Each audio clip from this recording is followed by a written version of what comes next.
ਮਿੰਟੂ ਜੀ, ਹੁਣ ਸੁਖਪਾਲ ਖਹਿਰਾ ਵੱਲੋਂ ਟਾਰਚਰ ਦੇ ਦੋਸ਼ ਲਗਾਏ ਜਾ ਰਹੇ ਨੇ। ਜੀ ਬਿਲकुल, ਸੁਖਪਾਲ ਸਿੰਘ ਖਹਿਰਾ ਤੇ ਜਿੱਦਾਂ ਕਹਿ ਲਓ ਕਿ ਹੁਣ ਇੱਕ ਵਾਰੀ ਸਰਕਾਰ ਦੀ ਫੇਰ ਦੁਬਾਰਾ ਖੜਕ ਪਈ ਆ। ਵੈਸੇ ਇਹਨਾਂ ਦੀ ਆਪਸ ਦੇ ਵਿੱਚ ਤੇ ਕਦੇ ਉਹ ਕਹਿ ਲਓ ਕਿ ਰਜ਼ਾਮੰਦੀ ਵਾਲੀ ਤੇ ਗੱਲ ਨਹੀਂ ਹੋਈ, ਪਰ ਵਿੱਚੋਂ ਥੋੜਾ ਜਿਹਾ ਇਹ ਸ਼ਾਂਤ ਰਹੇ ਸੀਗੇ ਤਾਂ ਸ਼ਾਂਤੀ ਬਣੀ ਹੋਈ ਸੀਗੀ। ਹੁਣ ਫੇਰ ਕਿਤੇ ਨਾ ਕਿਤੇ ਸ਼ਾਂਤ ਪਾਣੀਆਂ 'ਚ ਹਲਚਲ ਹੈ।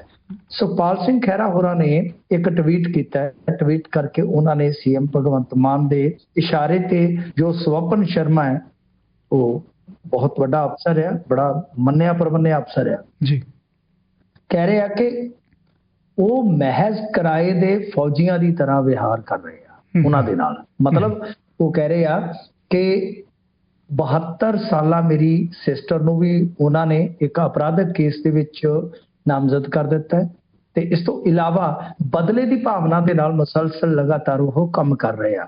ਇਸ ਤੋਂ ਪਹਿਲਾਂ ਉਹਨਾਂ ਨੇ ਇੱਕ ਪੀਸੀ ਵੀ ਕੀਤੀ ਆ, ਉਹਦੇ ਵਿੱਚ ਵੀ ਇਸ ਤਰ੍ਹਾਂ ਦੇ ਦੋਸ਼ ਲਾਏ ਸਨ। ਤਾਂ ਹੁਣ ਉਹਨਾਂ ਨੇ ਟਵੀਟ ਕੀਤਾ ਤੇ ਟਵੀਟ ਦੇ ਵਿੱਚ ਇੱਕ ਦਿਲਚਸਪ ਫੋਟੋ ਵੀ ਆ।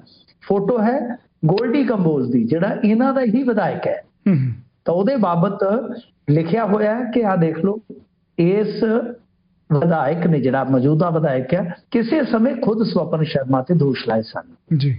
ਸਵਪਨ ਸ਼ਰਮਾ ਬੇਸਿਕਲੀ ਪਹਿਲਾਂ ਫਾਜ਼ਿਲਕਾ ਰਿਹਾ, ਫਿਰ ਬਠਿੰਡੇ ਵੀ ਰਿਹਾ ਤੇ ਉਸ ਵੇਲੇ ਨੂੰ ਧਮਕੀ ਵੀ ਮਿਲੀ ਸੀ ਗੈਂਗਸਟਰਾਂ ਤੋਂ। ਸ਼ੇਰਾ ਖੁੱਬਣ ਵਾਲਾ ਜਿਹੜਾ ਉਹ ਇਨਕਾਊਂਟਰ ਹੋਇਆ ਸੀ, ਉਸ ਤੋਂ ਬਾਅਦ ਫਿਰ ਇੱਕ ਵਾਰੀ ਰਿਮਾਂਡ ਤੇ ਲਿਆਂਦਾ ਗਿਆ ਸੀ ਵਿੱਕੀ ਗੌਂਡਰ ਨੂੰ ਜੀ। ਤਾਂ ਵਿੱਕੀ ਗੌਂਡਰ ਨੇ ਫਿਰ ਕਹਿ ਲਓ ਕਿ ਸਿੱਧੇ ਤੌਰ ਤੇ ਧਮਕੀ ਵੀ ਦਿੱਤੀ ਸੀ, ਕਿਉਂਕਿ ਉਹਨਾਂ ਦਾ ਕਿਤੇ ਨਾ ਕਿਤੇ ਇਸ਼ਾਰਾ ਇਹ ਸੀ ਕਿ ਇੱਕ ਹੁਣ ਤਾਂ ਦੁਨੀਆ 'ਚ ਨਹੀਂ ਹੈ ਉਹ ਫਾਜ਼ਿਲਕਾ ਦਾ ਗੈਂਗਸਟਰ, ਕਿ ਉਹਦੇ ਨਾਲ ਇਹਦੇ ਤਾਲੁਕਾਤ ਜਿਹੜੇ ਆ ਉਹ ਬਿਹਤਰ ਹੈ।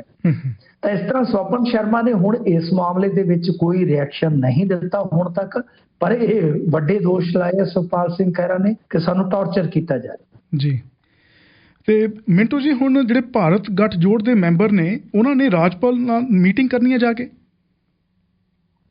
ये देखो, मणिपुर ते ही राजनीति केंद्रित है इस वेले केंद्र सरकार दे विच अते जो इंडिया गठजोड़ है इहदे दरमियान जिहड़ी कशमकश आ ਉਹਦਾ ਕੇਂਦਰ ਬਿੰਦੂ ਮਣੀਪੁਰ ਗਿਆ। ਜੇ ਤੁਸੀਂ ਦੇਖੋਗੇ ਸਦਨ ਚੱਲ ਨਹੀਂ ਰਹੇ, ਬੜਾ ਰੌਲਾ ਰੱਪਾ ਪੈ ਰਿਹਾ, ਬੇਭਰੋਸਗੀ ਮਤਾ ਲਿਆਂਦਾ ਗਿਆ, ਪ੍ਰਵਾਨ ਕਰ ਲਿਆ ਗਿਆ। ਪ੍ਰਵਾਨ ਕਰਨ ਉਪਰੰਤ ਹੁਣ ਇਹਨਾਂ ਨੇ ਮੰਗਲਵਾਰ ਤੇ ਸ਼ਾਇਦ ਚਰਚਾ ਰੱਖੀ ਹੈ, ਪ੍ਰਧਾਨ ਮੰਤਰੀ ਨੂੰ ਬੋਲਣਾ ਪਏਗਾ ਕਾਇਦੇ ਦੇ ਮੁਤਾਬਕ ਉੱਥੇ ਆ ਕੇ ਜੀ। ਮਤਲਬ ਕਿ ਪੂਰੀ ਸ਼ਹਿਮਾਦ ਦੀ ਖੇਡ ਚੱਲ ਰਹੀ ਹੈ। ਤਾਂ ਮਣੀਪੁਰ ਦੇ ਵਿੱਚ ਹਿੰਸਾ ਨਹੀਂ ਰੁਕ ਰਹੀ। ਇਸ ਤਰ੍ਹਾਂ ਦੀਆਂ ਕਹਾਣੀਆਂ ਆ ਰਹੀਆਂ ਨੇ ਜਿਨ੍ਹਾਂ ਨੂੰ ਪੜ੍ਹਨ ਤੇ ਹੀ ਦਿਲ ਦਹਿਲ ਜਾਂਦਾ ਹੈ। ਤਾਂ ਇਸੇ ਦਰਮਿਆਨ ਇਹ ਗੱਠਜੋੜ ਜੋ ਵਿਰੋਧੀ ਧਿਰਾਂ ਨੇ ਬਣਾਇਆ ਹੈ, ਜਿਸ ਨੂੰ ਨਾਮ ਦਿੱਤਾ ਇੰਡੀਆ, ਤੇ ਇੰਡੀਆ ਤੋਂ ਗਾਂ ਹੁਣ ਭਾਰਤ ਆ ਗਿਆ ਪੰਜਾਬੀ ਦੇ ਵਿੱਚ। ਤਾਂ ਉਹ ਗੱਠਜੋੜ ਜਿਹੜਾ ਹੈ ਉਹ ਇੱਕ ਮੁਲਾਕਾਤ ਕਰੇਗਾ ਗਵਰਨਰ ਦੇ ਨਾਲ। ਉਸ ਤੋਂ ਪਹਿਲਾਂ ਉਹ ਜਾ ਕੇ ਹਿੰਸਾ ਪ੍ਰਭਾਵਿਤ ਇਲਾਕਿਆਂ ਦਾ ਦੌਰਾ ਕਰੇਗਾ। ਮਤਲਬ ਕਿ ਸਿੱਧਾ ਸਾਫ਼ ਹੈ, ਸਪਸ਼ਟ ਹੈ ਕਿ ਮਣੀਪੁਰ ਦੇ ਮਾਮਲੇ ਦੇ ਵਿੱਚ ਵਿਰੋਧੀ ਧਿਰ ਨੂੰ ਸ਼ਾਇਦ ਲੱਗਦਾ ਹੈ ਕਿ ਇਹ ਐਸਾ ਮੌਕਾ ਹੈ ਜਿੱਥੇ ਅਸੀਂ ਧੋਬੀ ਪਟਕਾ ਮਾਰ ਸਕਦੇ ਹਾਂ। ਤੁਹਾਨੂੰ ਪਤਾ ਨਾ, ਕੁਸ਼ਤੀ 'ਚ ਇੱਕ ਧੋਬੀ ਪਟਕਾ ਹੁੰਦਾ ਜੀ। ਕਹਿੰਦੇ ਕਿ ਜੇ ਧੋਬੀ ਪਟਕਾ ਵੱਜ ਗਿਆ ਤੇ ਫਿਰ ਬੰਦੇ ਨੂੰ ਸੰਭਲ ਦਾ ਮੌਕਾ ਨਹੀਂ ਮਿਲਦਾ। ਇਹਨਾਂ ਨੂੰ ਇਉਂ ਹੀ ਲੱਗਦਾ ਕਿ ਮਣੀਪੁਰ ਦੇ ਵਿੱਚ ਜੋ ਹਿੰਸਾ ਹੋਈ ਹੈ, ਉੱਥੇ ਜਿਸ ਤਰ੍ਹਾਂ ਦੀਆਂ ਚੀਜ਼ਾਂ ਵਾਪਰੀਆਂ ਨੇ। ਦੇਖੋ, ਉਹਦੇ 'ਚ ਇੱਕ ਕਹਾਣੀ ਮੈਂ ਪੜ੍ਹ ਰਿਹਾ ਸੀਗਾ, ਡੇਵਿਡ ਨਾਂ ਦੇ ਮੁੰਡੇ ਦਾ ਗਲ ਵੱਢ ਕੇ ਸਿਰ ਜਿਹੜਾ ਲਮਕਾਇਆ ਗਿਆ ਦਰਖਤ ਦੇ ਨਾਲ।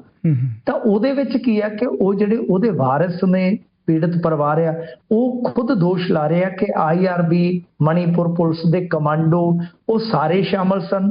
ਉਹ ਨਾਲ ਆਏ ਨੇ 20 ਗੱਡੀਆਂ ਭਰ ਕੇ। ਤੇ ਇਸ ਤੋਂ ਇਲਾਵਾ ਮੈਤਾਈ ਭਾਈਚਾਰੇ ਦੇ ਲੋਕ ਵੀ ਸ਼ਾਮਲ ਸੀਗੇ, ਜਿਨ੍ਹਾਂ ਨੇ ਪਹਿਲਾਂ ਉਹਨੂੰ ਸ਼ੂਟ ਕੀਤਾ, ਫਿਰ ਗੱਡੀ ਨਾਲ ਕੁਚਲਿਆ, ਉਸ ਤੋਂ ਬਾਅਦ ਉਹਦਾ ਸਿਰ ਵੱਢ ਕੇ ਦਰਖਤ ਨਾਲ ਲਮਕਾਇਆ ਤੇ ਵੀਡੀਓ ਸ਼ੂਟ ਕੀਤਾ। ਮਤਲਬ ਕਿ ਜਿੱਦਾਂ ਉਹ ਆਪਾਂ ਦੇਖਦੇ ਨਹੀਂ ਸੀ IS ਵਾਲਿਆਂ ਦੀ ਇੱਕ ਵਾਰੀ ਬੋਡੀ ਜਿਹੜੀ ਉਹ ਹੈਗੀ ਸੀਗੀ, ਕਹਿ ਲਓ ਕਿ ਨਿਰਦਾਇਤਾ ਦੁਨੀਆ ਭਰ ਦੇ ਵਿੱਚ ਖੌਫ ਪੈਦਾ ਕਰਕੇ ਸੀਗੀ। ਤਾਂ ਇਸ ਤਰ੍ਹਾਂ ਦੀਆਂ ਘਟਨਾਵਾਂ ਵੀ ਵਾਪਰ ਰਹੀਆਂ। ਤਾਂ ਇਹਦਾ ਮਤਲਬ ਇਹ ਆ ਕਿ ਇੱਕ ਭਾਈਚਾਰਾ ਦੋਸ਼ ਸਿੱਧੇ ਤੌਰ ਤੇ ਲਾ ਰਿਹਾ ਕਿ ਜੋ ਬਹੁ ਗਿਣਤੀ 'ਚ ਹੈ ਉਸ ਵੇਲੇ, ਜਿਹੜਾ ਕਿ ਪਹਿਲਾਂ ਵੀ ਸੀਗਾ ਤੇ ਹੁਣ ਵੀ ਹੈ ਵੈਸੇ ਤਾਂ ਕਿ ਮੈਤਾਈ ਭਾਈਚਾਰਾ ਜਿਹੜਾ ਉਹਨੂੰ ਸਪੋਰਟ ਸਰਕਾਰ ਕਰ ਰਹੀ ਹੈ। ਤਾਂ ਇਹੀ ਚੀਜ਼ਾਂ ਮੈਨੂੰ ਲੱਗਦਾ ਕਿ ਇਹ ਫਾਈਂਡ ਆਊਟ ਕਰਨਗੇ ਤੇ ਫਿਰ ਉਸ ਤੋਂ ਬਾਅਦ ਇਸ ਨੂੰ ਜ਼ੋਰ ਸ਼ੋਰ ਦੇ ਨਾਲ ਚੁੱਕਣਗੇ। ਤਾਂ ਇਹਨਾਂ ਨੇ ਗਵਰਨਰ ਨੂੰ ਮਿਲਣ ਦਾ ਵੀ ਕਹਿ ਲਓ ਕਿ ਹੁਣ ਯਤਨ ਕਰਨਾ। ਕਿੰਨੀ ਕੁ ਕਾਮਯਾਬੀ ਮਿਲਦੀ ਹੈ ਕਹਿ ਨਹੀਂ ਸਕਦੇ, ਪਰ ਮਣੀਪੁਰ ਹਿੰਸਾ ਜੋ ਹੋਈ ਆ, ਮਣੀਪੁਰ ਜੋ ਉੱਥੇ ਅੱਗ ਲੱਗੀ ਹੋਈ ਆ, ਇਸ ਮੁੱਦੇ ਤੇ ਵਿਰੋਧੀ ਧਿਰ ਨੂੰ ਇਉਂ ਹੀ ਲੱਗਦਾ ਕਿ ਅਸੀਂ ਇਹਨਾਂ ਨੂੰ ਪਛਾੜਾ ਦੇ ਸਕਦੇ। ਹੁਣ ਦੇਖਣਾ ਹੋਏਗਾ ਕਿੰਨਾ ਕੁ ਕਾਮਯਾਬ ਹੁੰਦੇ ਆ। ਤੇ ਮਿੰਟੂ ਜੀ, ਹੁਣ ਜਿਹੜੇ ਪੰਜਾਬ ਦੇ ਵਿਧਾਇਕ ਨੇ ਇਹਨਾਂ ਦੀ ਕਾਰਗੁਜ਼ਾਰੀ ਦਾ ਇੱਕ ਰਿਵਿਊ ਕੀਤਾ ਜਾ ਰਿਹਾ? ਹਾਂਜੀ ਦੇਖੋ, ਇਹ ਜਿਹੜੇ ਵਿਧਾਇਕ ਨੇ ਜ਼ਿਆਦਾਤਰ ਤਾਂ ਹੁਣ ਵੈਸੇ ਤਾਂ ਆਪੋਜੀਸ਼ਨ ਕਹਿੰਦੇ ਬਚਣੀ ਨਹੀਂ। ਜੇਕਰ ਕਾਂਗਰਸ ਅਤੇ ਆਮ ਆਦਮੀ ਪਾਰਟੀ ਦਾ ਸਮਝੌਤਾ ਸੀਟ ਸ਼ੇਅਰਿੰਗ ਤੱਕ ਚਲੇ ਗਿਆ, ਉਹ ਸਮਝੌਤਾ ਪੂਰਾ ਨੇਪਰੇ ਚੜ ਗਿਆ, ਤਾਂ ਆਪੋਜੀਸ਼ਨ ਤੇ ਬਚਣੀ ਕੋਈ ਨਹੀਂ।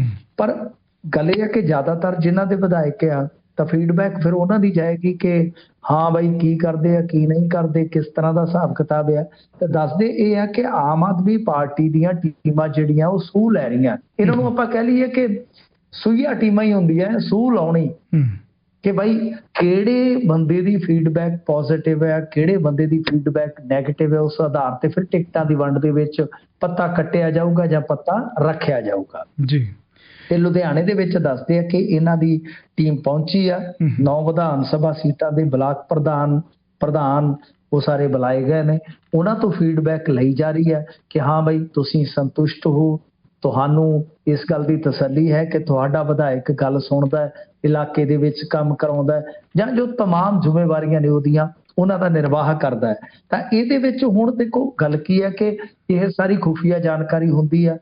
ਆਮ ਆਦਮੀ ਪਾਰਟੀ ਬਿਲਕੁਲ RSS ਦੇ ਤਰਜ਼ੇ ਅਮਲ ਤੇ ਹੀ ਚੱਲਦੀ ਹੈ। ਇਹਨਾਂ ਦੀ ਹਿਕਮਤ ਅਮਲੀ ਜੇ ਤੁਸੀਂ ਦੇਖੋਗੇ ਨਾ, ਬਿਲਕੁਲ ਵਾਸੂ ਜੀ ਉਸੇ ਤਰ੍ਹਾਂ ਦੀ ਆ। ਕਿਉਂਕਿ RSS ਤੇ ਵੀ ਬਹੁਤ ਸਰਵੇ ਹੁੰਦੇ ਨੇ ਇੰਟਰਨਲ ਜੀ, 3-4 ਉਹ ਕਰਾਉਂਦੇ, ਪਤਾ ਹੀ ਨਹੀਂ ਲੱਗਦਾ ਹੁੰਦਾ।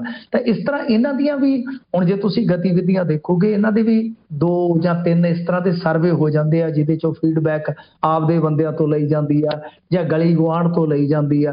ਫਿਰ ਉਹ ਸਾਰਾ ਕੁਛ ਆ ਜਿਹੜਾ ਉੱਤੇ ਭੇਜਿਆ ਜਾਂਦਾ, ਫਿਰ ਉਸ ਤੋਂ ਬਾਅਦ ਟਿਕਟਾਂ ਦੀ ਸੈਟਿੰਗ ਹੁੰਦੀ ਆ। ਤਾਂ ਇਹਦੇ 'ਚ ਕਹਿੰਦੇ ਆ ਕਿ 4-5 ਵਿਧਾਇਕਾਂ ਦਾ ਜਿਹੜਾ ਹੈ ਉਹ ਨੰਬਰ ਕੋਈ ਸਹੀ ਨਹੀਂ ਆਇਆ। ਮਤਲਬ ਕਿ ਜਿਹਦਾ ਕਹਿ ਲਓ ਕਿ ਜਿਵੇਂ ਨਿਲ ਵਟਾ ਸਨਾਟਾ, ਉਹਦੇ ਤੋਂ ਥੋੜਾ ਤਾਂ ਨੇ ਇਹ। ਹੁਣ ਵੈਸੇ ਤਾਂ ਮੈਂ ਜਿਵੇਂ ਤੁਹਾਨੂੰ ਦੱਸਿਆ ਕਿ ਬਾਈ ਗੱਲ ਇਹ ਆ ਕਿ ਉਹ ਸਾਰੀਆਂ ਚੀਜ਼ਾਂ ਖੁਫੀਆ ਤੌਰ ਤੇ ਹੁੰਦੀਆਂ ਨੇ, ਅੰਦਰ ਖਾਤੇ ਚੱਲਦੀਆਂ ਨੇ, ਪਰ ਫਿਰ ਵੀ ਥੋੜੀ ਬਹੁਤੀ ਕਨਸੋ ਤੇ ਬਾਹਰ ਆਣ ਲੱਗ ਹੀ ਜਾਂਦੀ ਹੈ ਨਾ। ਤਾਂ ਬਹਰਹਾਲ ਕੁਝ ਵਿਧਾਇਕਾਂ ਦੀ ਰਿਪੋਰਟ ਦੱਸਦੇ ਕਿ ਐਨ ਓਕੇ ਆ, ਤੇ ਪਰ ਕੁਝ ਦੀ ਰਿਪੋਰਟ ਜਿਹੜੀ ਹੈ ਕਿ ਉਹ ਥੋੜੀ ਜਿਹੀ ਸੁਸਤ ਜੀ ਆ। ਮਿੰਟੂ ਜੀ, MLA ਜਿਹੜੇ ਨੇ ਦਿਨੇਸ਼ ਚੱਢਾ, ਉਹਨਾਂ ਦੇ ਇੱਕ ਸਰਪ੍ਰਾਈਜ਼ ਇਨਸਪੈਕਸ਼ਨ ਤੋਂ ਤੰਗ ਹੋ ਕੇ ਮਾਲ ਮਹਿਕਮੇ ਦੇ ਬਹੁਤ ਸਾਰੇ ਅਧਿਕਾਰੀ ਸਟ੍ਰਾਈਕ ਤੇ ਚਲੇ ਗਏ ਨੇ ਤੇ ਹੁਣ ਰਜਿਸਟਰੀਆਂ ਹੋਣੀਆਂ ਬਿਲਕੁਲ ਬੰਦ ਹੋ ਗਈਆਂ ਨੇ। ਦੇਖੋ, ਉਹ ਮਾਮਲਾ ਤਾਂ ਨਿਬੜ ਗਿਆ ਸੀਗਾ। ਇੱਕ ਵਾਰੀ ਫੇਰ ਹੋਇਆ ਕੀ ਹੈ ਕਿ ਹੁਣ ਤਹਿਸੀਲਦਾਰ ਤੇ ਨੈਬ ਜਿਹੜੇ ਹੁੰਦੇ ਆ, ਨੈਬ ਤਹਿਸੀਲਦਾਰ ਜਿਸ ਨੂੰ ਆਪਾਂ ਕਹਿੰਦੇ ਆ ਉਹਦੇ ਨੂੰ, ਤਾਂ ਇਹਨਾਂ ਨੇ ਕਿਹਾ ਸੀਗਾ ਕਿ ਬਈ ਹੁਣ ਅਸੀਂ ਨਹੀਂ ਕਰਾਂਗੇ ਰਜਿਸਟਰੀਆਂ। ਤੇ ਇਹਨਾਂ ਦਾ ਵੀ ਝਗੜਾ ਪੈ ਗਿਆ ਅਣਮਿੱਥੇ ਸਮੇਂ ਤੇ ਹੜਤਾਲ ਤੇ, ਕਹਿੰਦੇ ਜੀ ਅਸੀਂ ਚੱਲੇ ਆ। ਫਿਰ ਉਸ ਤੋਂ ਬਾਅਦ ਹੋਇਆ ਕੀ ਹੈ ਕਿ ਦੇਰ ਸ਼ਾਮ ਇਹ ਖਬਰ ਆ ਗਈ ਕਿ ਮਾਮਲਾ ਸੁਲਝ ਗਿਆ। ਵੈਸੇ ਇਹ ਬਹੁਤ ਵੱਡੀ ਇੱਕ ਪ੍ਰੋਬਲਮ ਚੱਲ ਰਹੀ ਹੈ ਵਾਸੂ ਜੀ। ਜੇ ਤੁਸੀਂ ਵੇਖੋਗੇ ਤਾਂ ਡੇ 1 ਤੋਂ ਜਦੋਂ ਤੋਂ ਸਰਕਾਰ ਆਈ ਹੈ, ਇਹਨਾਂ ਦੀਆਂ ਜੋ ਇਨਸਪੈਕਸ਼ਨਸ ਹੈਗੀਆਂ ਨੇ ਉਹਨਾਂ ਨੂੰ ਲੈ ਕੇ ਕਿਤੇ ਨਾ ਕਿਤੇ ਜੋ ਅਫਸਰਸ਼ਾਹੀ ਆ ਜਾਂ ਜਿਹੜੇ ਹੇਠਲੇ ਪੱਧਰ ਦੇ ਅਧਿਕਾਰੀ ਕਰਮਚਾਰੀ ਆ, ਉਹਨਾਂ ਦੇ ਵਿੱਚ ਇੱਕ ਰੋਹ ਰਹਿੰਦਾ ਹੈ, ਹਮੇਸ਼ਾ ਇੱਕ ਗਿਲਾ ਰਹਿੰਦਾ ਹੈ। ਉਹ ਕਿਤੇ ਥੋੜੀ ਜਿਹੀ ਫਿਰ ਊਚ ਨੀਚ ਹੋ ਜਾਂਦੀ ਹੈ ਤਾਂ ਉਹ ਮੁੱਦਾ ਬਣ ਜਾਂਦਾ। ਚੱਡਾ ਸਾਹਿਬ ਪਹਿਲਾਂ ਤੇ ਅੜੇ ਹੋਏ ਸੀਗੇ, ਬਾਅਦ ਦੇ ਵਿੱਚ ਉਹਨਾਂ ਨੇ ਰਿਅਲਾਈਜ਼ ਕੀਤਾ ਕਿ ਠੀਕ ਹੈ, ਹੋ ਸਕਦਾ ਕਿ ਮੈਂ ਗਲਤ ਹੋਵਾਂ, ਚਲੋ ਕੋਈ ਗੱਲ ਨਹੀਂ ਹੈ, ਤਾਂ ਉਹ ਮਾਮਲਾ ਨਿਬੜ ਗਿਆ। ਪਰ ਦੂਸਰੇ ਪਾਸੇ ਅੱਜ ਪਹਿਲਾਂ ਤੇ ਇਹ ਖਬਰ ਆਈ ਕਿ ਜੋ ਰੈਵਨਿਊ ਆਫੀਸਰਸ ਐਸੋਸੀਏਸ਼ਨ ਹੈ, ਉਹਨਾਂ ਦਾ ਕਹਿਣਾ ਸੀਗਾ ਕਿ ਮੁੱਖ ਮੰਤਰੀ ਦੇ ਨਾਲ ਜਿਹੜੀ ਸਾਡੀ ਮੀਟਿੰਗ ਹੋਈ ਉਹਦੇ ਵਿੱਚ ਚਾਰਜਸ਼ੀਟ ਅਫਸਰਾਂ ਦੇ ਇੰਕਰੀਮੈਂਟ ਨਾ ਰੋਕਣ ਦੇ ਫੈਸਲੇ ਦੀ ਸਮੀਖਿਆ ਕਰਨ ਦਾ ਫੈਸਲਾ ਲਿਆ ਗਿਆ ਸੀ, ਪਰ ਅਜੇ ਤੱਕ ਸਮੀਖਿਆ ਨਹੀਂ ਕੀਤੀ ਗਈ। ਤਾਂ ਮਤਲਬ ਉਹਨਾਂ ਦੇ ਆਪਣੇ ਕੁਝ ਮੁੱਦੇ ਆ, ਆਪਣੇ ਕੰਸਰਨ ਆ ਕਿ ਜੋ ਚਾਰਜਸ਼ੀਟ ਹੋਏ ਅਫਸਰ ਉਹਨਾਂ ਦਾ ਇੰਕਰੀਮੈਂਟ ਰੋਕਿਆ ਜਾਵੇ ਜਾਂ ਨਾ, ਕਿ ਜੋ ਉਹਦੀ ਨਜ਼ਰਸਾਨੀ ਕਰਨੀ ਸੀ। ਉਸ ਮਾਮਲੇ 'ਚ ਜੋ ਵਾਅਦਾ ਖਿਲਾਫੀ ਹੋਈ ਆ ਉਹਦੇ ਖਿਲਾਫ ਅਸੀਂ ਜਾ ਰਹੇ ਹਾਂ ਹੜਤਾਲ ਤੇ। ਪਰ ਦੇਰ ਸ਼ਾਮ ਤੱਕ ਇਹ ਖਬਰ ਆ ਗਈ ਕਿ ਹੜਤਾਲ ਵਾਪਸ ਹੋ ਗਈ ਹੈ, ਕੰਮਕਾਰ ਚੱਲੂਗਾ ਤੇ ਚੱਲਣਾ ਵੀ ਚਾਹੀਦਾ, ਕਿਉਂਕਿ ਅੱਗੇ ਬਹੁਤ ਵਾਰੀ ਇਸ ਤਰ੍ਹਾਂ ਦੀਆਂ ਹੜਤਾਲਾਂ ਹੋਈਆਂ ਤੇ ਫਿਰ ਜਿਹੜੇ ਰੈਵਨਿਊ ਡਿਪਾਰਟਮੈਂਟ ਵਾਲੇ ਉਹ ਨਿਸ਼ਾਨੇ ਤੇ ਆ ਜਾਂਦੇ ਆ ਆਮ ਪਬਲਿਕ ਦੇ। ਕਿਉਂਕਿ ਪਿੰਡਾਂ ਦੇ ਵਿੱਚੋਂ ਸ਼ਹਿਰਾਂ ਚੋਂ ਬਹੁਤ ਸਾਰੇ ਲੋਕ ਜਾਂਦੇ ਆ, ਅਚਾਨਕ ਉੱਥੇ ਜਾ ਕੇ ਇਹ ਬੋਲ ਕੰਨਾਂ ਦੇ ਵਿੱਚ ਪੈਂਦੇ ਆ ਕਿ ਹਾਂ ਬਾਈ ਅੱਜ ਤੇ ਹੜਤਾਲ ਤੇ ਆ। ਲੋਕ ਕਹਿੰਦੇ ਕਿ ਹੈ ਕਰਮਚਾਰੀ, ਅਧਿਕਾਰੀ, ਅਫਸਰ ਇਹ ਵੀ ਹੜਤਾਲ ਤੇ ਚਲੇ ਜਾਂਦੇ ਆ। ਉਹ ਕਹਿੰਦੇ ਕਿ ਹਾਂਜੀ ਬਿਲਕੁਲ ਸਾਡਾ ਵੀ ਅਧਿਕਾਰ ਬਣਦਾ, ਸਾਡੇ ਵੀ ਹੱਕ ਹੈਗੇ ਆ, ਸਾਡਾ ਹੱਕ ਇੱਥੇ ਰੱਖ। ਤਾਂ ਗੱਲ ਇਹ ਆ ਕਿ ਹੁਣ ਇਸ ਮਸਲੇ ਤੇ ਨਾ ਸਿਰਫ ਇਹ ਖੱਜਲ ਖੁਆਰ ਹੈ ਵਾਸੂ ਜੀ, ਇੱਕ ਦਿਨ ਦਾ 9-10 ਕਰੋੜ ਰੁਪਏ ਦਾ ਘਾਟਾ ਵੀ ਪੈ ਜਾਂਦਾ ਹੈ ਇੱਕੋ ਝਟਕੇ ਦੇ ਵਿੱਚ। ਜੀ ਜੀ। ਸੋ ਇਸ ਕਰਕੇ ਇਹ ਹੜਤਾਲ ਜਿਹੜੀ ਵਾਰ-ਵਾਰ ਹੁੰਦੀ ਹੈ ਇਹ ਨਹੀਂ ਹੋਣੀ ਚਾਹੀਦੀ, ਪਰ ਕੁਝ ਇਹਨਾਂ ਦੇ ਆਪਸ ਦੇ ਵਿੱਚ ਕਹਿ ਲਓ ਕਿ ਅਣਬਣ ਦੇ ਜਿਹੜੇ ਆਪਾਂ ਦੇਖਦੇ ਹੀ ਆ ਦ੍ਰਿਸ਼ ਉਹ ਰਹਿੰਦੇ ਹੀ ਰਹਿੰਦੇ ਆ। ਖੈਰ ਇੱਕ ਵਾਰੀ ਤੇ ਇਹ ਮਾਮਲਾ ਟਲ ਗਿਆ, ਹੁਣ ਕਿੰਨਾ ਚਿਰ ਟਲਿਆ ਰਹੂਗਾ ਪਤਾ ਨਹੀਂ ਹੈ, ਕਿਉਂਕਿ ਰੈਵਨਿਊ ਵਾਲੇ ਕਦੋਂ ਹੜਤਾਲ ਕਰਦੇ ਨੇ ਇਹ ਮਾਨਸੂਨ ਦੇ ਮੀਂਹ ਨੂੰ ਪ੍ਰੈਡਿਕਟ ਕਰਨਾ ਔਖਾ ਹੈ। ਤੇ ਮਿੰਟੂ ਜੀ ਹੁਣ ਡਰੇਨਸ ਮਹਿਕਮੇ ਤੋਂ ਐਨਓਸੀ ਲੈਣੀ ਪਵੇਗੀ, ਇਸ ਖਬਰ ਦਾ ਕੀ ਵਿਸਤਾਰ ਹੈ ਜੀ? ਹਾਂਜੀ ਦੇਖੋ ਇਹਦੇ ਵਿੱਚ ਕੀ ਹੈ ਕਿ ਸਾਫ਼ ਹੈ, ਸਪਸ਼ਟ ਹੈ ਕਿ ਜਿੱਦਾਂ ਰੇਰਾ ਦੀਆਂ ਨੀਤੀਆਂ ਨੇ, ਰੇਰਾ ਦਾ ਇੱਕ ਆਪਣਾ ਹੈਗਾ ਕੰਮ ਕਰਨ ਦਾ ਤਰੀਕਾ, ਤਾਂ ਉਸੇ ਤਰ੍ਹਾਂ ਇਹ ਹੈ ਕਿ ਪ੍ਰਾਈਵੇਟ ਜ਼ਮੀਨ ਹੋਵੇ ਚਾਹੇ ਸਰਕਾਰੀ, ਹਰ ਕਿਸੇ ਨੂੰ ਪਹਿਲਾਂ ਇਹ ਮਨਜ਼ੂਰੀ ਲੈਣੀ ਪਏਗੀ ਕਲੋਨੀ ਵਸਾਉਣ ਵਾਸਤੇ ਖਾਸ ਤੌਰ ਤੇ, ਜਾਂ ਫਿਰ ਕੋਈ ਆਪਣਾ ਘਰ ਬਣਾਉਣਾ ਹੈ। ਡਰੇਨਸ ਮਹਿਕਮੇ ਤੋਂ ਤੁਹਾਨੂੰ ਐਨਓਸੀ ਲੈਣੀ ਪਏਗੀ ਪੰਜਾਬ ਦੇ ਵਿੱਚ ਕਿ ਹਾਂ ਇਹਦੇ ਨਾਲ ਕੋਈ ਡਰੇਨਸ ਦੀ ਸਮੱਸਿਆ ਜਿਹੜੀ ਹੈ ਉਹ ਨਹੀਂ ਆਏਗੀ। ਸਾਫ਼ ਹੈ, ਸਪਸ਼ਟ ਹੈ ਕਿ ਜਿਸ ਤਰ੍ਹਾਂ ਹੜ੍ਹ ਆਏ ਨੇ, ਫਲੱਡ ਆਏ ਨੇ, ਇਹਦੇ ਵਿੱਚ ਇੱਕ ਦਿੱਕਤ ਇਹੀ ਹੈ ਕਿ ਜੋ ਸਾਡਾ ਨਿਕਾਸੀ ਸਿਸਟਮ ਸੀਗਾ ਕੁਦਰਤੀ ਜੀ, ਤਾਂ ਉਹਨੂੰ ਅਸੀਂ ਪ੍ਰਭਾਵਿਤ ਕੀਤਾ ਕਬਜ਼ੇ ਕਰਕੇ ਜਾਂ ਹੋਰ ਅਣਅਧਿਕਾਰਤ ਚੀਜ਼ਾਂ ਜਿਹੜੀਆਂ ਨੇ ਨਹੀਂ ਸੀ ਕੀਤੀਆਂ ਜਾਣੀਆਂ ਚਾਹੀਦੀਆਂ ਪਰ ਅਸੀਂ ਕੀਤੀਆਂ ਨੇ। ਤਾਂ ਇਹਨਾਂ ਨੇ ਇਸ ਗੱਲ ਤੋਂ ਸਬਕ ਲੈ ਲਿਆ ਆਮ ਆਦਮੀ ਪਾਰਟੀ ਸਰਕਾਰ ਨੇ ਕਿ ਸਾਨੂੰ ਇਸ ਤਰ੍ਹਾਂ ਕਦਮ ਚੁੱਕਣੇ ਹੀ ਪੈਣਗੇ ਕਿ ਆਉਣ ਵਾਲੇ ਸਮੇਂ ਦੇ ਵਿੱਚ ਅਸੀਂ ਇਹ ਬਚਿਆ ਖੁਚਿਆ ਸਿਸਟਮ ਜਿਹੜਾ ਉਹ ਬਹਾਲ ਰੱਖੀਏ। ਤਾਂ ਇਹ ਚੀਜ਼ ਲੱਗਦੀ ਹੈ ਕਿ ਪਾਣੀ ਦੇ ਵਹਾਅ ਨੂੰ ਖੁੱਲਾ ਰਸਤਾ ਦੇਣ ਵਾਸਤੇ ਇਹਨਾਂ ਨੇ ਕਿਹਾ ਕਿ ਡਰੇਨਸ ਡਿਪਾਰਟਮੈਂਟ ਤੋਂ ਪਹਿਲਾਂ ਐਨਓਸੀ ਲਓ, ਤਦੇ ਹੀ ਤੁਹਾਡੀ ਕਲੋਨੀ ਹੋਵੇ ਚਾਹੇ ਘਰ, ਫਿਰ ਹੀ ਉਹਨੂੰ ਮਨਜ਼ੂਰੀ ਮਿਲੇਗੀ। ਤੇ ਬਿਲਕੁਲ ਦਰੁਸਤ ਵੀ ਹੈ। ਅੱਜ ਹੀ ਮੈਂ ਨਾ ਇੱਕ ਖਬਰ ਪੜ੍ਹ ਰਿਹਾ ਸੀਗਾ, ਥਿੰਦ ਸਾਹਿਬ ਹੈਗੇ ਨੇ ਫਿਰੋਜ਼ਪੁਰ ਤੋਂ, ਉਹਨਾਂ ਦੀ ਖਬਰ ਲੱਗੀ ਹੋਈ ਸੀਗੀ ਕਿ ਹਿਸਾਬ ਲਾ ਲਓ ਜਿਹੜਾ ਹੈਗਾ ਨਾ ਹੁਸੈਨੀ ਵਾਲਾ ਐਂਡ ਤੇ ਆ, ਬਿਲਕੁਲ ਹੁਸੈਨੀ ਵਾਲਾ ਬਾਰਡਰ ਆਪਾਂ ਕਹਿ ਦਿੰਦੇ ਆ, ਜੋ ਉੱਥੇ ਉਹ ਫਲੱਡ ਗੇਟ ਬਣੇ ਹੋਏ ਨੇ, ਤਾਂ ਉੱਥੇ ਉਹਨਾਂ ਦਾ ਬੜਾ ਨਹਿਰੀ ਡਿਪਾਰਟਮੈਂਟ ਦਾ ਬੜਾ ਸ਼ਾਨਦਾਰ ਇੱਕ ਰੈਸਟ ਹਾਊਸ ਬਣਿਆ ਹੋਇਆ, ਤੇ ਉੱਥੇ ਕੇਸਰ ਹਿੰਦ ਇੱਕ ਬਰਾਜ ਵੀ ਆ, ਬ੍ਰਿਜ ਵੀ ਆ ਜੀ। ਉਹਦੇ ਚ ਕੀ ਹੈ ਕਿ ਇੱਕ ਬੰਨ ਬਣਾ ਕੇ ਨਾ ਆਰਜੀ ਵਾਸੂ ਜੀ, ਹਿਸਾਬ ਲਾ ਲਓ ਕਿ ਪਿੰਡ ਤਾਂ ਡੁੱਬੀ ਜਾਂਦੇ ਆ, ਤਾਂ ਉਹਨਾਂ ਨੇ ਕੀ ਕੀਤਾ ਹੋਇਆ ਕਿ ਉੱਥੇ 10-15 ਕਿੱਲੇ ਕਬਜ਼ਾ ਕਰਵਾ ਕੇ ਜਾਂ ਕਰਕੇ ਝੋਨਾ ਲਾਇਆ, ਉਹ ਬਚਿਆ ਹੋਇਆ ਹੈ। ਹਿਸਾਬ ਲਾ ਲਓ, ਯਾਨੀ ਦਰਿਆ ਦੀ ਪੈਲੀ, ਦਰਿਆ ਦੀ ਜ਼ਮੀਨ ਜਿਹੜੀ ਹੈ ਉਹ ਵੀ ਕਬਜ਼ਿਆਂ ਦਾ ਸ਼ਿਕਾਰ ਹੋ ਗਈ ਹੈ। ਤਾਂ ਇਹੀ ਨਹੀਂ ਹੈ, ਇਕੱਲੇ ਕਬਜ਼ੇ ਨਹੀਂ ਹੈ, ਜੇ ਤੁਸੀਂ ਦੇਖੋਗੇ ਤਾਂ ਜਿਹੜੇ ਆਰਜੀ ਬੰਨ ਹੁੰਦੇ ਸਾਡੇ, ਉਹਨਾਂ ਦੇ ਨੇੜੇ ਮਾਈਨਿੰਗ ਹੁੰਦੀ ਹੈ, ਜਿਹੜੀ ਪੁੱਟਾ ਪਟਾਈ ਹੁੰਦੀ ਆ, ਉਹਨੇ ਵੀ ਬਹੁਤ ਹੱਦ ਤੱਕ ਨੁਕਸਾਨ ਕੀਤਾ। ਤਾਂ ਕੁੱਲ ਮਿਲਾ ਕੇ ਕੁਦਰਤ ਤਾਂ ਠੀਕ ਹੈ ਕਿ ਕਈ ਵਾਰ ਵਿਪਤਾ ਲੈ ਕੇ ਆਉਂਦੀ ਹੈ, ਪਰੰਤੂ ਅਸੀਂ ਵੀ ਉਸ ਚੀਜ਼ ਵਾਸਤੇ ਜ਼ਿੰਮੇਵਾਰ ਵਧੇਰੇ ਹੁੰਦੇ ਆ ਕਈ ਵਾਰ, ਪਰ ਅਸੀਂ ਆਪਣੀ ਜ਼ਿੰਮੇਵਾਰੀ ਓਟਦੇ ਨਹੀਂ। ਇੱਕ ਹੋਰ ਸਮੱਸਿਆ ਸਾਡੇ ਚ। ਤੇ ਮਿੰਟੂ ਜੀ ਹੁਣ ਪਾਕਿਸਤਾਨ ਦੇ ਵਿੱਚੋਂ ਇੱਕ ਬਹੁਤ ਵੱਡਾ ਸੈਕਸ ਸਕੈਂਡਲ ਸਾਹਮਣੇ ਆਇਆ, ਇਹਦਾ ਕੀ ਵੇਰਵਾ ਜੀ? ਦੇਖੋ ਜਿਹੜਾ ਇਹ ਸੈਕਸ ਸਕੈਂਡਲ ਨਿਕਲਿਆ, ਇਹਦੇ ਵਿੱਚ ਤਾਂ ਨਾ ਬਿਲਕੁਲ ਕਹਿ ਲਈਏ ਕਿ ਸਨਸਨੀ ਹੈ, ਇਹਦੇ ਵਿੱਚ ਹੈਰਾਨਗੀ ਹੈ, ਇਹਦੇ ਵਿੱਚ ਮਨ ਨੂੰ ਮਲਾਲ ਵੀ ਹੈ ਕਿ ਕਿਹੜੇ ਲੋਕ ਕਿਹੜੇ ਕੰਮਾਂ ਨੂੰ ਪੈ ਹੋਏ ਆ। ਇੱਕ ਯੂਨੀਵਰਸਿਟੀ ਚੋਂ ਇਹ ਸਾਰਾ ਕੁਝ ਨਿਕਲਿਆ। ਇੱਕ ਸਿਕਿਉਰਿਟੀ ਅਫਸਰ ਇਹਨਾਂ ਨੇ ਪਹਿਲਾਂ ਫੜਿਆ ਪੁਲਿਸ ਵਾਲਿਆਂ ਨੇ, ਉਹਦੇ ਕੋਲ ਚਰਸ ਵਗੈਰਾ ਵੀ ਬਰਾਮਦ ਹੋਈ, ਇੱਕ ਵੈਨ ਦੇ ਵਿੱਚ ਸੀ ਉਹ, ਮਤਲਬ ਕਿ ਗਲਤ ਅਵਸਥਾ ਦੇ ਵਿੱਚ। ਤਾਂ ਉਹਦੇ 'ਚ ਦੱਸਿਆ ਜਾ ਰਿਹਾ ਕਿ ਇੱਕ ਸ਼ਰੀਫ ਸਰਕਾਰ ਦੇ ਵਿੱਚ ਕੇਂਦਰੀ ਜਿਹੜੀ ਉਹਨਾਂ ਦੀ ਵਜ਼ਾਰਤ ਹੈ, ਉਹਦਾ ਵਜ਼ੀਰ, ਉਹਦਾ ਮੁੰਡਾ ਜਿਹੜਾ ਉਹ ਵੀ ਉੱਥੇ ਸੀਗਾ ਯੂਨੀਵਰਸਿਟੀ ਦੇ ਵਿੱਚ, ਉਹ ਵੀ ਸ਼ਾਮਲ ਹੈ। ਕੁਝ ਹੋਰ ਲੋਕ, ਕੁਝ ਹੋਰ ਵਿਅਕਤੀ, ਕੁਝ ਹੋਰ ਸਟੂਡੈਂਟ ਵੀ ਸ਼ਾਮਲ ਹੈ। ਯਾਨੀ ਇੱਕ ਪੂਰਾ ਨੈਕਸਸ ਬਣਿਆ ਹੋਇਆ ਸੀਗਾ, ਜੋ ਜਿਹੜੀਆਂ ਉੱਥੇ ਵਿਦਿਆਰਥਣਾਂ ਸੀ ਉਹਨਾਂ ਨੂੰ ਭਰਮਾ ਕੇ ਲਲਚਾ ਕੇ ਫਿਰ ਡਰੱਗ ਤੇ ਲਾ ਕੇ ਤੇ ਬਾਅਦ ਵਿੱਚ ਬਲੈਕਮੇਲ ਕਰਕੇ ਬਹੁਤ ਵੱਡੇ ਪੱਧਰ ਤੇ ਸ਼ੋਸ਼ਣ ਕਰ ਰਿਹਾ ਸੀਗਾ। ਤਾਂ ਇਹ ਜਿਹੜੀਆਂ ਹੁਣ ਖਬਰਾਂ ਨਿਕਲੀਆਂ ਨੇ ਉੱਥੋਂ, ਦੁਨੀਆ ਭਰ ਦੇ ਵਿੱਚ ਇਹਦੀ ਚਰਚਾ ਹੈ। ਇਹ ਜਿਹੜੇ ਹੁਣ ਤੱਕ ਨਾਮ ਸਾਹਮਣੇ ਆਏ ਆ, ਯੂਨੀਵਰਸਿਟੀ ਦਾ ਇੱਕ ਡਾਇਰੈਕਟਰ ਹੈ ਕੋਈ ਡਾਕਟਰ ਅਬੂਜਰ, ਸਿਕਿਉਰਿਟੀ ਅਫਸਰ ਸਾਹਿਦ ਇਜਾਜ਼ ਸ਼ਾਹ ਤੇ ਇੱਕ ਅਲਤਾਫ, ਇਹ 3 ਵੱਡੇ ਨਾਮ ਆ। ਤੇ ਇਹਨਾਂ ਦੇ ਨਾਲ ਹੁਣ ਇਹ ਵੀ ਦੱਸਿਆ ਗਿਆ ਕਿ ਕੁਝ ਸਟੂਡੈਂਟ ਜਿਹੜੇ ਆ ਉੱਥੇ ਡਰੱਗੀ ਪਾਏ ਗਏ ਆ।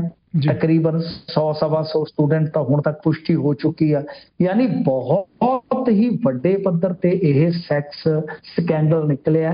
ਜਿੱਦਾਂ ਆਪਾਂ ਇੰਡੀਆ 'ਚ ਇੱਕ ਦੇਖਿਆ ਸੀਗਾ 1992 ਸ਼ਾਇਦ 93 'ਚ ਅਜਮੇਰ ਸੈਕਸ ਸਕੈਂਡਲ, ਤਾਂ ਉਸੇ ਤਰ੍ਹਾਂ ਹੀ ਰਲਦਾ ਮਿਲਦਾ ਇਹ ਹੈ, ਪਰ ਉਹ ਕੁਝ ਵੱਖਰੀ ਕਿਸਮ ਦਾ ਸੀ, ਇਹ ਵੱਖਰੀ ਕਿਸਮ ਦਾ, ਦੌਰ ਵੀ ਵੱਖਰਾ ਹੈ, ਪਰੰਤੂ ਬਹੁਤ ਵੱਡੇ ਪੱਧਰ ਤੇ ਦੱਸਦੇ ਆ ਕਿ ਸ਼ੋਸ਼ਣ ਕੀਤਾ ਗਿਆ। ਦੁਨੀਆ ਭਰ ਦੇ ਵਿੱਚ ਇਸ ਸੈਕਸ ਸਕੈਂਡਲ ਦੀ ਇਸ ਵੇਲੇ ਚਰਚਾ ਹੈ। ਤੇ ਮਿੰਟੂ ਜੀ ਅੱਜ ਸ਼ੁੱਕਰਵਾਰ ਹੈ, ਅੱਜ ਦੀ ਖੁਸ਼ਨੁਮਾ ਖਬਰ ਕੀ ਹੈ? ਜੀ ਬਿਲਕੁਲ ਵਾਸੂ ਜੀ, ਤੁਸੀਂ ਆਪਣੀ मिठी आवाज सानू सुनाई है ਤੁਹਾਨੂੰ ਕੁਝ ਨਵਾਂ ਖਬਰ ਜ਼ਰੂਰ ਸੁਣਾਵਾਂਗੇ। ਮੈਂ ਮਿਹਰਬਾਨੀ ਜੀ। ਆਈਐਸ ਅਫਸਰ ਦੀ ਲਾਈਫ ਜਰਨੀ ਪੜ੍ਹ ਰਿਹਾ ਸੀਗਾ ਜੋ ਇੱਕ ਸਕਸੈਸ ਸਟੋਰੀ ਹੈ। ਉਹਦੇ ਵਿੱਚ ਕਹਿੰਦੇ ਆ ਕਿ ਇੱਕ ਵਰੁਣ ਬਨਰਵਾਲ ਨਾਮ ਦਾ ਬੱਚਾ ਸਧਾਰਨ ਬੱਚਾ ਸੀਗਾ, ਮਹਾਰਾਸ਼ਟਰ ਦੇ ਪਾਲਘਰ ਜ਼ਿਲ੍ਹੇ ਦੇ ਛੋਟੇ ਜਿਹੇ ਸ਼ਹਿਰ ਬਾਈਸਰ ਦਾ ਰਹਿਣ ਵਾਲਾ ਸੀਗਾ ਜੀ, ਬੋਇਸਰ ਸ਼ਹਿਰ। ਤਾਂ ਉਹਦੇ ਵਿੱਚ ਕੀ ਹੈ ਕਿ ਜਦੋਂ ਕੰਮ ਕਰਦਾ ਸੀਗਾ, ਵਿਚਾਰਾ ਪੜ੍ਹਦਾ ਸੀਗਾ, ਬਹੁਤ ਮੰਦੇ ਹਾਲਤ ਸੀਗੇ, ਬਾਪ ਗੁਜ਼ਰ ਗਿਆ, ਇੱਕ ਛੋਟੀ ਜਿਹੀ ਸਾਈਕਲ ਪੈਂਚਰਾਂ ਦੀ ਦੁਕਾਨ ਸੀਗੀ, ਫਿਰ ਉਹਨੂੰ ਸੰਭਾਲਣੀ ਪਈ। ਪਰ ਇਸੇ ਦਰਮਿਆਨ 10ਵੀਂ ਦੇ ਵਿੱਚ ਉਹਦੇ ਜਿਹੜੇ ਨੰਬਰ ਆਏ ਅੱਛੇ ਆਏ। ਮਾਂ ਨੇ ਕਿਹਾ ਕਿ ਨਹੀਂ ਤੂੰ ਪੈਂਚਰ ਨਹੀਂ ਲਾਏਗਾ, ਤੂੰ ਅੱਗੇ ਪੜ੍ਹੇਗਾ। ਕਾਲਜ ਦੇ ਵਿੱਚ ਪੜ੍ਹਨ ਦੀ ਜਦੋਂ ਖਬਰ ਮਿਲੀ ਉਹਦੇ ਡੈਡੀ ਦੇ ਦੋਸਤ ਨੂੰ, ਜਿਹਨੇ ਇਲਾਜ ਕੀਤਾ ਸੀ, ਇੱਕ ਡਾਕਟਰ ਸੀ, ਉਹਦੀ ਦੋਸਤੀ ਹੋ ਗਈ ਡੈਥ ਤੋਂ ਪਹਿਲਾਂ। ਤਾਂ ਫਿਰ ਉਹਨੂੰ ਕੁਝ ਪੈਸੇ ਦਿੱਤੇ ਪੜ੍ਹਨ ਲਿਖਣ ਵਾਸਤੇ, ਕੁਝ ਦੋਸਤਾਂ ਨੇ ਮਦਦ ਕੀਤੀ, ਫਿਰ ਇੰਜੀਨੀਅਰਿੰਗ ਹੋਈ। ਉਸ ਤੋਂ ਬਾਅਦ ਉਹ ਇੱਕ ਮਲਟੀਨੈਸ਼ਨਲ ਕੰਪਨੀ ਦੇ ਵਿੱਚ ਜੌਬ ਕਰਦਾ। ਪਰ ਉਹਨੇ ਕਿਹਾ ਕਿ ਨਹੀਂ, ਮੇਰਾ ਟੀਚਾ ਹੈ, ਮੇਰਾ ਗੋਲ ਹੈ IAS ਬਣਦਾ। ਤਾਂ ਫਿਰ ਅਟੈਂਪਟ ਕੀਤਾ 2016 ਦੇ ਵਿੱਚ ਉਸ ਬੰਦੇ ਨੇ 32ਵਾਂ ਰੈਂਕ ਹਾਸਲ ਕਰਕੇ ਆਪਣੇ ਸੁਪਨੇ ਨੂੰ ਪੂਰਾ ਕੀਤਾ। ਮਤਲਬ ਪਰਿਸਥਿਤੀਆਂ ਜਿਹੋ ਜਿਹੀਆਂ ਮਰਜ਼ੀ ਹੋਣ, ਤੁਸੀਂ ਰਿਸਪੌਂਡ ਕਿਸ ਤਰ੍ਹਾਂ ਕਰਦੇ ਹੋ ਮਾਇਨੇ ਇਹ ਰੱਖਦਾ ਹੈ। ਪਰਿਸਥਿਤੀਆਂ ਸਾਡੇ ਹੱਥ ਨਹੀਂ ਹੁੰਦੀਆਂ, ਰਿਸਪੌਂਡ ਸਾਡੇ ਹੱਥ ਹੁੰਦਾ ਹੈ। 100% ਜੀ। ਫਿਰ ਅੱਗੇ ਜਾ ਕੇ ਭਵਿੱਖ ਤੈਅ ਕਰਦਾ।